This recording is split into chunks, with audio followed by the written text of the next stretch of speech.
Hello guys, welcome back to my channel. வீடியோக்குள்ள போறதுக்கு முன்னாடி மறக்காம இந்த வீடியோக்கு ஒரு லைக்கை போட்டுருங்க.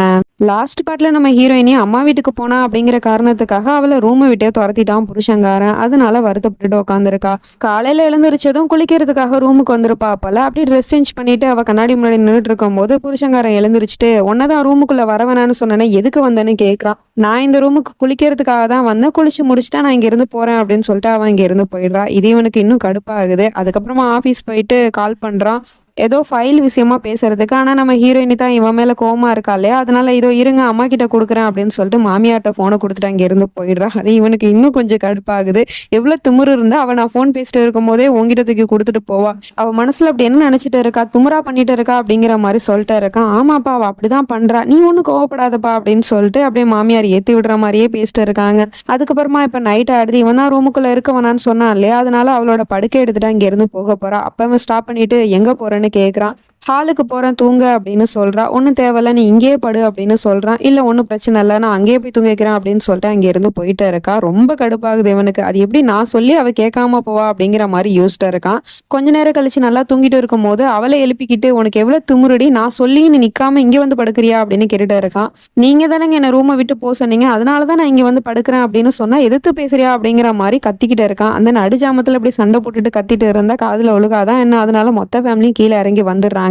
என்ன பிரச்சனைன்னு கேட்டா, இங்க பாருங்கம்மா இவளுக்கு எவ்வளவு திமிரு பாத்தீங்களா, இவ தான் தப்பு பண்ணா, ஒரு சாரி கூட கேட்காம திமிருத்தனமா பேசிட்டு இருக்கா அப்படிங்கிற மாதிரி சொல்லிட்டு இருக்கான். உடனே அப்பாக்கார வரும். தப்பு பண்ணது என்னமோ நீதானே அவளை ரூமை விட்டு வெளியே துரத்துன, அப்படி இருக்கும்போது நீதான்டா சாரி கேட்கணும் அப்படின்னு சொல்லிட்டு மருமகளுக்கு சப்போர்ட்டா பேசுறாங்க. அதுக்கு மாமியாரும் புருஷன் பொண்டாட்டிக்குள்ள சண்டை வருது என்னமோ சகஜம் தானே, அதுக்கு வந்து மனைவி தான் விட்டு கொடுத்து போகணும், காலங்காலமா இதானே நடக்குது, ஒரு சாரி தான் கேட்டு தொலையாமா அப்படிங்கிற மாதிரி சொல்லிட்டு இருக்காங்க. அண்ணங்காரனும் இல்லம்மா இவன் மேலதான் தப்பு இருக்கு, அதனால ஊர்மை எதுக்காக சாரி கேட்கணும், நீதான்டா கேட்கணும் அப்படின்னு சொல்லிட்டு இருக்கான். இது எல்லாத்துக்கும் காரணம் நீ தாண்டி, ஒன்னாலதான் இப்ப இவ்வளவு பிரச்சனை, எல்லாரும் வந்து எனக்கு முன்னாடி எதிர்த்து பேசிட்டு இருக்காங்க, வாடி ரூமுக்கு அப்படின்னு சொல்லிட்டு அவ கையை பிடிச்சிட்டு தரன்னு இழுத்துட்டு போயிட்டு இருக்கான். இப்போ மார்னிங் ஆயிடுது. காலங்காத்திலே கண்ணு முழிச்சு பார்த்தா பக்கத்துல புருஷங்கார அப்படியே இவளை வெறிக்க பார்த்துட்டு இருக்கான். அதுக்கப்புறம் அவளும் அங்க இருந்து எழுந்திரிச்சு போக பார்த்தா கையை பிடிச்சிட்டு விட மாட்டேங்கிறான். விடுங்க சஞ்சய், ரொம்ப லேட் ஆயிடுச்சு, நான் கீழே போகணும் அப்படின்னு சொல்லிட்டு இருக்கா. நான் உன் கையை விடணும் அப்படின்னா நீ சாரி கேட்டாதான் நான் விடுவேன் அப்படின்னு சொல்லிட்டு கொஞ்சம் அன்பா பேசுற மாதிரி பேசிட்டு இருக்கான். பொண்ணுங்க தான் புருஷங்காரன் கொஞ்சம் அன்பா பேசினா அப்படியே விழுந்துருவாங்க இல்லையா, அதே மாதிரியே இவளும் அப்போ சாரி சொன்னாதான் விடுவீங்களா அப்படின்னு கேட்டா ஆமான்னு சொல்றான். சரி சாரி அப்படின்னு சொல்றா. இல்ல கொஞ்சம் சிரிச்சுக்கிட்டே சொல்லு அப்படின்னு சொன்னதும் அவளும் சிரிச்சுக்கிட்டே சாரின்னு சொல்லிடுறா. அதுக்கப்புறமா தான் அவன் சரி போ அப்படின்னு சொல்லிட்டு விட்டுறான். கடைசி வரைக்கும் இந்த வய சாரி கேட்க மாட்டான் போல, செய்யாத தப்புக்கு அவ சாரி கேட்டுட்டு போறா. அடுத்த சீன்ல பார்த்தா அக்காக்காரியை மீட் பண்றதுக்காக வந்திருப்பா போல. அவளும் வந்து ஹனிமூன்லாம் எப்படி போச்சு, நல்லா என்ஜாய் பண்ணியா அப்படின்னு கேட்டுட்டு இருக்கா. ஆமா ஹனிமூனுக்கு சும்மா பேருக்கு தான் போனோமே தவிர எங்க என்ஜாய்மெண்ட் இருந்துச்சு அப்படிங்கிற மாதிரி சோகமா சொல்லிட்டு இருக்கா. என்னாச்சு ஊர்மின்னு கேட்டா அவன் நடந்த மொத்த கதையும் சொல்றா. இந்த மாதிரி அன்னைக்கு நைட்டு ஃபுல்லா டெக்கரேட் பண்ணிட்டு அவனுக்காக வெயிட் பண்ணது, ஆனா அவன் வராம கசினோக்கு போனது, அதுக்கப்புறமா மறுநாள் வந்து ஃப்ரெண்டுக்காரன் கூட சண்டை போட்டது, அதுக்கப்புறம் இஷாந்த் கோச்சிட்டு போனது அப்படின்னு எல்லாத்தையுமே சொல்லிட்டு இருக்கா. பட் இதெல்லாம் கேட்டுவிட்டு அக்காக்காரி என்ன சொல்றான்னா, கசினோல போன் அலோடு இல்லையா, யார் சொன்னா அப்படின்னு.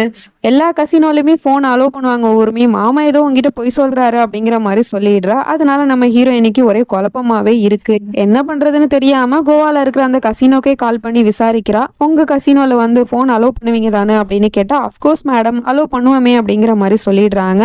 இல்லைங்க, ஒருவேளை உங்க கசினோல அலோவ் பண்ணலாம், மற்ற கசினோல அலோவ் பண்ணாம இருக்கலாம்ல அப்படின்னு சொன்னா, அப்படிலாம் இல்லை மேம், கோவால இருக்கிற எல்லா கசினோலையுமே போன் அலோவ் பண்ணுவாங்க அப்படின்னு சொல்லிடுறாரு. இதை கேட்டதுமே அவளுக்கு ஒண்ணுமே புரியல. அப்ப எதுக்காக அன்னைக்கு நைட்டு சஞ்சய் வந்து பொய் சொல்லணும், பொய் சொல்லிட்டு அப்படி எங்க தான் போனாரு அப்படிங்கிற மாதிரி யோசிச்சுட்டு இருக்கா. அண்ட் திரும்ப திரும்ப இந்த ஒரு கேள்வி அவன் மனசுக்குள்ள ஓடிக்கிட்டே இருக்கு. அதனால புருஷங்காரன் வந்தா இதை பத்தி அவங்கிட்டே நேரடியா கேட்கலாம் அப்படின்னு சொல்லிட்டு வெயிட் பண்ணிட்டு இருக்கா. மணி வந்து 9 ஆகுது, 10 ஆகுது, 11 ஆகுது, அவன் வரவே இல்லை. அதுக்கப்புறமா 4 மணிக்கு தான் கரெக்டா அவன் வீட்டுக்குள்ளேயே வரான். ஆனா இவ முழிச்சிட்டு இருக்கா. என்ன நீ தூங்கலையா அப்படின்னு கேட்டுட்டு இருக்கான். இல்ல நான் தூங்கல, நான் உங்களுக்காக தான் வெயிட் பண்ணேன் அப்படின்னு சொல்லிட்டு இருக்கா. சரி ஓகே, ஏன் இவ்வளவு லேட்டுன்னு கேட்டா, மீட்டிங்ல இருந்தேன் அப்படின்னு சொல்றான். டக்குன்னு நம்ம ஹீரோயினியும் மீட்டிங்லயும் போன் அலோவ் பண்ண மாட்டாங்களா என்ன, நான் அத்தனை தடவை கால் பண்ணி நீங்க எடுக்க மாட்டீங்களே அப்படிங்கிற மாதிரி கேட்டுட்டு இருக்கா. இவனுக்கு ஒன்றும் புரியல. என்ன பேசிட்டு இருக்க நீ, எனக்கு தூக்கம் வருது அப்படின்னு சொல்லிட்டு தூங்குறதுக்கு போயிட்டு இருக்கான். பதில் சொல்லுங்க சஞ்சய், நான் உங்ககிட்ட தெளிவா நேரடியாவே கேட்கிறேன். அன்னைக்கு நைட்டு நீங்க அப்படி எங்க தான் போனீங்க, கசினோக்கு போனீங்க அப்படின்னு சொன்னீங்க, கசினோல போன் அலோ பண்ண மாட்டாங்கன்னு சொன்னீங்களே, அது எல்லாமே பொய் தானே, எதுக்காக என்கிட்ட பொய் சொன்னீங்க, அப்படி அன்னைக்கு நைட்டு எங்க தான் போனீங்க, உண்மையை சொல்லுங்க சஞ்சய் அப்படின்னு கேட்டுட்டு இருக்கா. அதுக்கு இவனால என்ன சொல்றது எது சொல்றதுன்னு தெரியாம முழிச்சுட்டு, அப்படின்னா நீ என் மேல சந்தேகப்படுறியா அப்படின்னு கேட்டுட்டு இருக்கான். நான் கேட்ட கேள்விக்கு பதில் தான் உங்ககிட்ட இருந்து நான் எதிர்பார்க்கிறேன், நீங்க அன்னைக்கு எதுக்காக என்கிட்ட பொய் சொன்னீங்கன்னு தான் நான் கேட்கிறேன், அதுக்கு மட்டும் பதில் சொல்லுங்க அப்படின்னு கேட்கிறா. உனக்கு அவ்வளவு திமிராயிடுச்சா, பதில் தானே வேணும், சொல்ல முடியாது, என்ன வேணா பண்ணிக்கோ அப்படின்னு சொல்லிட்டு திமிருத்தனமா போய் தூங்கிடுறான். நம்ம ஹீரோயினுக்கு ஒரே அழுகையா இருக்கு. அப்புறம் மனசுக்குள்ள அந்த கேள்வி எழுப்பட்டுச்சு இல்லையா, அந்த கேள்விக்கு பதிலே கிடைக்கல இவங்கிட்ட இருந்து. அடுத்த நாள் ஆயிடுது. நம்ம ஹீரோயினோட மாமியார் வீட்டுக்கு எதிர்த்தாப்புல ஏதோ பிரச்சனை போல, என்னதுன்னு சொல்லிட்டு வெளியே வந்து பார்த்தா ஒரு பொண்ணை எல்லாரும் சேர்ந்து அடிச்சுட்டு இருக்காங்க, திட்டிட்டு இருக்காங்க. மாமியாருக்காரி தான் இவ்வளவும் பண்ணிட்டு இருக்கா, எதுக்கு இந்த பொண்ணை போட்டு அடிக்கிறீங்க அப்படின்னு நம்ம ஹீரோயின் போய் கேட்டுட்டு இருக்கா. ஆமா, இவளை அடிக்காம என்ன பண்ணுவாங்க, என் பிள்ளையே சந்தேகப்பட்டுட்டு இருக்கா, ஆம்பளை 1000 தப்பு பண்ணுவான், அதெல்லாம் எதுக்காக இவ போய் கேட்கறா, பொண்டாட்டினா பொண்டாட்டி மாதிரி இருக்கணும் அப்படிங்கிற மாதிரி சொல்லிட்டு மாமியாருக்காரி மருமக மேலதான் குத்த சொல்றாளே தவிர பையன் பண்ண தப்ப வந்து கண்டிக்கிற மாதிரி தெரியல. இதை பார்த்துட்டு நம்ம ஹீரோயினுக்கு செம கோவம் வந்துருது. நீங்க என்ன பேசிட்டு இருக்கீங்க, தப்பெல்லாம் உங்க பையன் மேல இருக்கு, அவன் எப்படி ஒரு பொண்ணை வந்து ஏமாத்தலாம், இவ வந்து பொண்டாட்டி தானே, பொண்டாட்டிக்கு அவன் துரோகம் பண்ணியிருக்கான், அப்படி இருக்கும் போது உங்க பையனை தானே நீங்க கண்டிக்கணும், அதை விட்டுட்டு இந்த பொண்ணை வந்து திட்டிட்டு இருக்கீங்க, அடிச்சுட்டு இருக்கீங்க, இப்படிலாம் பண்றதுக்கு உங்களுக்கு வெக்கமா இல்லையா அப்படின்னு சொல்லிட்டு மூக்க உடைச்சிடுறா. இவ பேசின பேச்சை கேட்டு அங்க இருக்கிறவங்க எல்லாருமே கைத்தட்டி பாராட்டிட்டு இருக்காங்க. இப்போ மறுநாள் ஆயிடுது. ஹோலி ஃபங்க்ஷன் நடந்துட்டு இருக்கு. அதுல நம்ம ஹீரோ ஹீரோயினி 2 பேரும் ஜாலியா தான் கண்ணத்துல கலர்லாம் பூசிக்கிட்டு இருக்கிறாங்க. அப்ப 2 பசங்க வந்து சஞ்சய் கிட்ட வேணும்னே உரண்டு இழுத்துட்டு இருக்கானுங்க. உன் பொண்டாட்டியை கண்டிச்சு வச்சுக்க, எதுக்காக அவ தேவையில்லாம என் குடும்ப விஷயத்தெல்லாம் தலையிடுறா, நான் ஆம்பளை, நான் 1000 தப்பு பண்ணுவேன், அது வந்து என் பொண்டாட்டி கேட்க கூடாது, அதுக்குதான் எங்க அம்மா வந்து அவளை அடிச்சாங்க, இது என் குடும்ப விஷயம், இதுல எதுக்கு உன் பொண்டாட்டி தலையிடுறா அப்படிங்கிற மாதிரி கேட்டுட்டு இருக்கான். என்ன சொல்ற நீ அப்படின்னு சொல்லிட்டு கேட்டா நடந்த மொத்த விஷயத்தையும் சொல்லிடுறான். அது மட்டும் இல்லாம உன் பொண்டாட்டி உனக்கு வந்து அடக்கி வச்சிருக்க தெரியாதா, அப்போ உன் வீட்டுல உன் பொண்டாட்டி ராஜ்யம் தான் நடக்குது போல அப்படிங்கிற மாதிரி உரண்டு எழுத்துட்டு இருக்கானுங்க. இவனுக்கும் தான் ஆம்பளை அப்படிங்கிற கர்வம் இருக்கு இல்லையா, சோ அதனால இவனுங்க பேசின பேச்செல்லாம் கேட்டுவிட்டு நேரா நம்ம ஹீரோயினி கையை பிடிச்சிட்டு வீட்டுக்கு இழுத்துட்டு போயிட்டு, உனக்கு என்னடி பிரச்சனை, ஒழுங்கா உன்னால வீட்டுல வாழை சுருட்டிக்கிட்டு இருக்க முடியாதா அப்படின்னு கேட்டுட்டு இருக்கான். என்னாச்சுங்க, எதுக்கு இப்படி எல்லாம் பேசிட்டு இருக்கீங்க அப்படின்னு கேட்டா, நீ எதுக்காக அடுத்தவன் குடும்ப விஷயத்தெல்லாம் தலையிடுற அப்படின்னு சொல்லிட்டு நடந்த விஷயத்த சொல்லிட்டு இருக்கான். உடனே நம்ம ஹீரோயினியும், இதுல ஏன் தப்பு என்னங்க இருக்கு, அந்த பொண்ணுக்கு அவன் துரோகம் பண்ணா, பொண்டாட்டியை வந்து ஏமாத்தி இருக்கான், சீட் பண்ணா, சோ அதனால நான் போய் அந்த பொண்ணுக்கு சப்போர்ட்டா பேசினேன், அந்த பையன் பண்ணதுதானே தப்பு அப்படின்னு கேட்டா, அதெல்லாம் இல்லையா, யாரு சொன்னா அவன் பண்ணது தப்புண்டு, இந்த காலத்துல யாருதான் வந்து அஃபேர்ல இல்ல, எல்லாருமே அப்படிதான் இருக்கிறாங்க, உனக்கு அது தேவையில்லாத விஷயம், அடுத்தவங்க குடும்ப விஷயத்துல நீ எதுக்காக தலையிடுற, அது மட்டும் இல்லாம அந்த பொண்ணுக்கு நீ சப்போர்ட் பண்ணி நிக்கிறதுக்கு யாருடி நீ, மகளிர் நீ வச்சிருக்கியா இல்ல போலீஸ் ஆபீசரா, எதுக்குடி நீ அடுத்தவன் பிரச்சனை எல்லாம் போய் தலையிடுற அப்படின்னு கேட்டுட்டு இருக்கான். இங்க பாருங்க, தப்பு என்னைக்குமே தப்பு தான், அவன் வந்து பொண்டாட்டியை ஏமாத்தி இருக்கான், அது அப்ப தப்பு இல்லைன்னு சொல்ல வரீங்களா அப்படின்னு கேட்டா, ஆமா அது தப்பு இல்லதான், அவன் ஆம்பளை அப்படிதான் பண்ணுவான், பொண்டாட்டி நீங்க தான் அனுசரிச்சு போகணும், உங்களுக்கு என்ன, உங்களுக்கு தான் வேலை வேலைக்கு சாப்பாடு, உங்களுக்கு தேவையான பணம் காசு எல்லாம் அவன் கொடுத்துட்றான்ல, அப்புறம் என்ன வாழை சுருட்டிட்டு உங்களால வீட்டுல இருந்து குடும்பம் நடத்த முடியாதா அப்படிங்கிற மாதிரி சொல்லிட்டு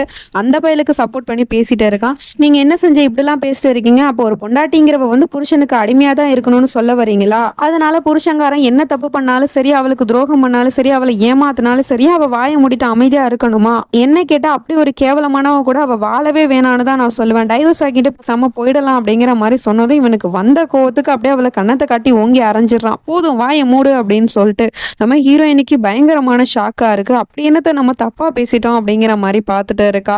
இதுக்கு மேல பேசின அவ்வளவுதான் அப்படின்னு சொல்லிட்டு அவன் இங்க இருந்து போயிடுறான். குற்றமுள்ள மனசுதானே குறுகுறுக்கும் அப்படிங்கிற மாதிரி இவன் பண்ண தப்பு என்னைக்காவது ஒரு நாள் வெளியே வந்துச்சு அப்படின்னா இப்படித்தானே இவ ரியாக்ட் பண்ணுவா. சோ அதனால முன்கூட்டியே பொண்டாட்டியை அடக்கி வைக்க பாக்குறான் போல. நம்ம ஹீரோயின் இவங்கிட்ட மாட்டிக்கிட்டு இன்னும் என்னெல்லாம் பாடுபட போறான்னு தெரியல. வெயிட் பண்ணி தான் பார்க்கணும். நெக்ஸ்ட் நினைச்சு நம்ம அடுத்த பாட்டுல பார்த்து தெரிஞ்சுப்போம். அது வரைக்கும் பை ஃப்ரெண்ட்ஸ்.